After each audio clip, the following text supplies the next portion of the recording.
Bonjour Jean-Gabriel. Bonjour Marianne. Merci infiniment d'avoir accepté notre invitation. Peux-tu nous dire à quel point les couleurs influencent nos perceptions, nos comportements dans notre quotidien? Beaucoup plus que ce que l'on imagine. On le conçoit un tout petit peu quand on a des expressions comme broyer du noir, grise mine, voir la vie en rose, mais on n'imagine pas à quel point.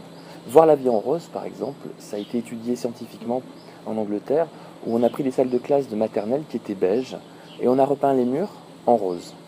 Et les scientifiques ont comparé les dessins des enfants avant et depuis que les salles de classe sont roses. Il s'avère que les dessins sont beaucoup plus positifs, avec des thèmes abordés beaucoup plus positifs, des sourires plus marqués, de plus gros soleils. Donc le fait d'être dans un environnement chromatique rose nous met de bonne humeur. Voir la vie en rose, c'est une réalité.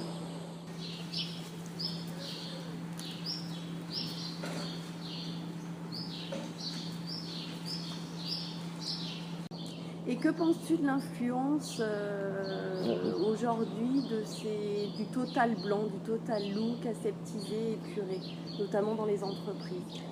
Alors, le fait que les entreprises soient en environnement chromatique blanc, c'est très récent. Ça a à peine une vingtaine d'années. Nos parents, nos grands-parents ne travaillaient pas là-dedans et ils avaient raison.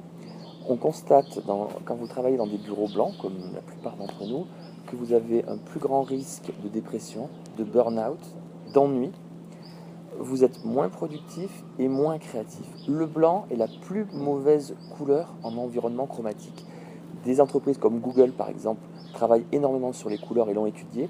Et je vous invite à regarder, vous tapez bureau Google à travers le monde et vous verrez à quel point ils ont mis de la couleur partout pour aider tous les collaborateurs à être beaucoup plus efficaces, beaucoup plus productifs, créatifs et heureux d'être au travail. Donc si j'avais un message à faire passer, c'est s'il vous plaît, ne gardez pas de bureau blanc. Le blanc, c'est la couleur de la mort pour 2 humains sur 3, que ce soit en Inde et même en Occident, où notre paradis est blanc. Donc ne soyons pas encore au paradis, on a bien le temps d'y aller.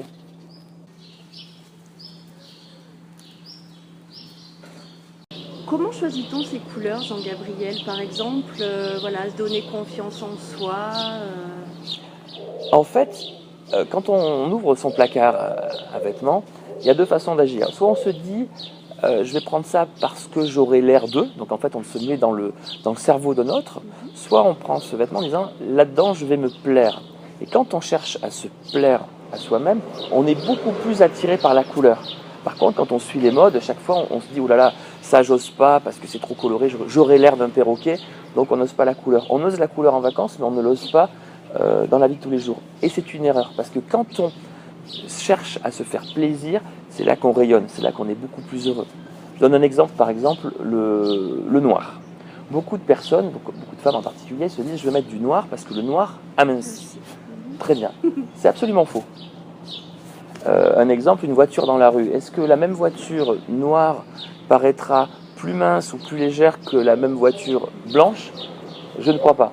Simplement, les femmes qui portent du noir ont le sentiment que ça les amincit, donc elles se sentent mieux dans leur peau, donc elles rayonnent plus. C'est aussi l'image qu'elles renvoient. Exactement, donc elles sont beaucoup plus belles, beaucoup plus séduisantes parce qu'elles se sentent plus minces. Donc c'est simplement une perception.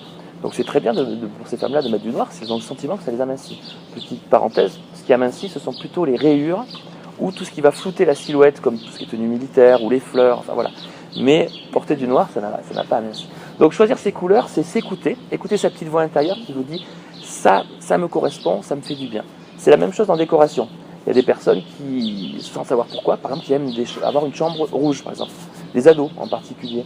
Pourquoi? Parce que eux, leur problématique, c'est pas de s'endormir, ils s'endorment très bien, c'est de se lever le matin. Et le rouge va leur donner cette énergie qui va remplacer le café qu'ils ne boivent pas encore. Alors justement, tu évoques les tendances, la mode. Quelle est la part d'inné, d'acquis, nos envies? Comment c'est arbitré en fait? Alors c'est très complexe. L'inné, ce sont des couleurs qui vont tous nous influencer. On sait que le vert est équilibrant, que le bleu est relaxant, que les couleurs chaudes comme l'orange, le rouge sont des couleurs activantes. Et après, il y a toute notre vie, toute notre éducation qui va influencer aussi nos goûts. Prenons l'exemple du bleu et du rose. On dit bleu pour les garçons, rose pour les filles. Une étude a montré que des enfants en bas âge, jusqu'à l'âge de 2 ans, jouent de façon indifférente avec des jouets bleus ou des jouets roses. On les a fait jouer avec des jouets. Les mêmes enfants, plus ils vont grandir, vont commencer à reposer les jouets bleus quand c'est des filles et reposer les jouets roses quand c'est des garçons.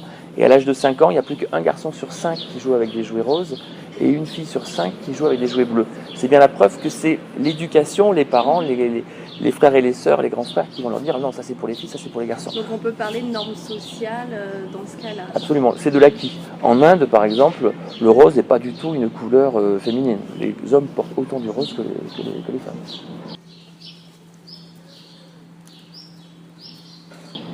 Alors tu sais que le rose est notre marque de fabrique Gauthier Colette, c'est la couleur de la marque. Excellent choix. Qu'est-ce que tu en penses? C'est très bien. Rose, on l'a dit, c'est voir la vie en rose. Donc arriver dans des bureaux où on voit du rose, on se dit « Oh, un endroit sympathique où les gens sont heureux ». Je pense qu'on le pense en tant que client, mais même vous, quand vous allez travailler dans une ambiance chromatique rose, forcément, ça vous donne du baume au cœur et vous trouvez le lieu beaucoup plus sympathique que s'il était gris ou pire que ça, blanc, qui est la couleur malheureusement par excellence un petit peu partout en Occident. Merci beaucoup Jean-Gabriel. Avec plaisir. Et puis une belle suite colorée. Merci.